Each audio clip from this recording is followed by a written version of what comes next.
সবুজ পাতার উপর তারার মতো উকি দিচ্ছে হলুদ ফুল। আর এই পাতার ফাঁক থেকে এক এক করে ক্ষীরা সংগ্রহ করছেন চাষিরা। অল্প সময়ে ক্ষীরার অধিক ফলন হওয়ায় ভাগ্য বদলেছে অনেক চাষির। বিস্তীর্ণ এলাকা জুড়ে কেবল ক্ষীরা আর ক্ষীরা। কৃষকেরা দল বেঁধে ব্যস্ত সময় পার করছেন ক্ষীরা সংগ্রহে। শ্যাম্পু দেওয়া পানিতে ধুয়ে পরিষ্কার করে বস্তায় ভরে ডিজিটাল মেশিনে মেপে বিক্রি করছেন পাইকারদের কাছে। চলতি মৌসুমে ক্ষীরার দাম ভালো থাকায় লাভের আশা করছেন কৃষকেরা। আমি ৬০ শতাংশ জমি করছি, আমার খরচ হয়েছে ৫৫ থেকে ৬০,০০০ টাকা। আমি যদি লাভবান হইতে পারি, এখন যে দাম আছে ক্ষীরার দাম আছে এখন ২৯ থেকে ৩০ টাকা।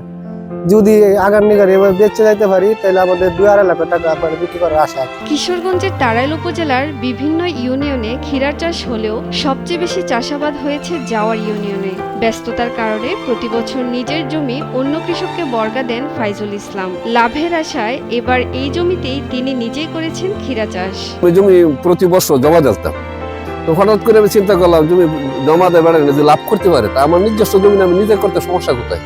তখন আমি এই জমি করার উদ্যোগ নিলাম।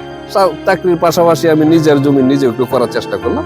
প্রথমে হাল চাষ দিলাম, হাল চাষ ভালো বীজ সংগ্রহ করলাম, ভালো বীজের সংগ্রহের পাশাপাশি ভালো সার ব্যবহার করলাম, এগুলি করে আমার একটা আইডিয়ার হইল। কার্তিক মাসে ক্ষীরা চাষের প্রস্তুতি নেন কৃষকেরা। আগাছা পরিষ্কারের পর জমি চাষ, এরপর সার ও কীটনাশক দিয়ে ক্ষীরা চাষের উপযোগী করা হয় জমিকে। বীজ বপনের পর নানা পরিচর্যায় কাঙ্ক্ষিত ফসল ঘরে তুলতে পারেন কৃষকেরা। যখন কার্তিক মাস আইয়ে তখন ওষুধ দেয়া, গাছের ওষুধ দেয়া, গাছটি মারে লাই, মারে কাটা টানে দেয়া, এটার মধ্যে টানলে আলবায়া মাটি দিই, এই লাল সার দিই, ডিপ সার দিই, আরো নানান জাতের কয়েকটা পদ দেয়া কেটারে নেয়া আবাদত করি।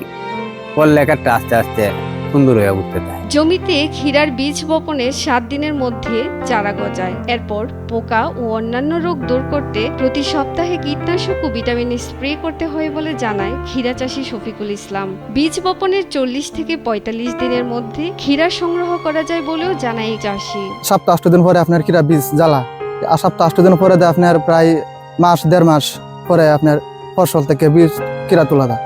এরপরে আপনার ক্ষীরা তোলার পরে ২ দিন ৩ দিন এরপর আমরা ক্ষীরা তুলতে পারি। উৎপাদন ভালো হওয়ায় দেশের বিভিন্ন জেলা থেকে পাইকারি ব্যবসায়ীরা আসছেন ক্ষীরা কিনতে। কৃষকেরা জমি থেকে ক্ষীরা সংগ্রহ করে স্থানীয় আড়তদারের কাছে বিক্রি করার পরে সেখান থেকে ক্ষীরা কিনে নেন পাইকাররা। এখানে ধরেন আইছি প্রায় ৪ দিন হচ্ছে আইছি, এবছরে প্রথম ৪ দিন হলো আইছি।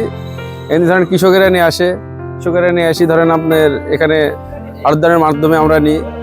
আড়তদার এখানে ধরেন সব লেবার টেবার লাগাই দেওয়া, এখানে ধরেন আপনার মাল ধোয়া টোয়া করে না হাউজের মধ্যে দিয়ে এটি ধরেন আমাদের সংগ্রহ করে বস্তাতে পুড়ে টুড়ে ধরেন তাকে তুলে দিই। স্থানীয় কৃষকের কাছ থেকে ক্ষীরা কিনেন আড়তদার আব্দুস সামাদ। পরে সেগুলো ধুয়ে পরিষ্কার করে বস্তায় ভরে ডিজিটাল মেশিনে মেপে বিভিন্ন জেলা থেকে আসা পাইকারদের কাছে বিক্রি করেন তিনি। কৃষকরা আমি কিনে রাখি কেন দোয়াল্লাও করি, দোয়াল্লা করে বস্তা হিগিনিং করে এখান থেকেই নাটোরে পাঠিয়ে দেবি। তাড়াইল উপজেলায় এবার ২৫৮ হেক্টর জমিতে ক্ষীরা চাষ হয়েছে বলে জানায় উপজেলা কৃষি কর্মকর্তা বিকাশ রায়। ভালো ফলনের পাশাপাশি কৃষকেরা বাজার মূল্য ভালো পাচ্ছে। কৃষি অফিসের পক্ষ থেকে তাদের সর্বাত্মক সহযোগিতা করা হচ্ছে বলেও জানান এই কর্মকর্তা। এবছর তাড়াইল উপজেলায় আমাদের ২৫৮ হেক্টর জমিতে ক্ষীরার চাষাবাদ হয়েছে। আমি যে পর্যন্ত সরেজমিনে পরিদর্শন করেছি, ফলন খুব ভালো হয়েছে, কৃষকরাও বাজারে ভালো দাম পাচ্ছে, এই জন্য খুশি। আর আমরা কৃষি বিভাগ সর্বাত্মক সহযোগিতা দিয়ে তাদেরকে সহযোগিতা করছি।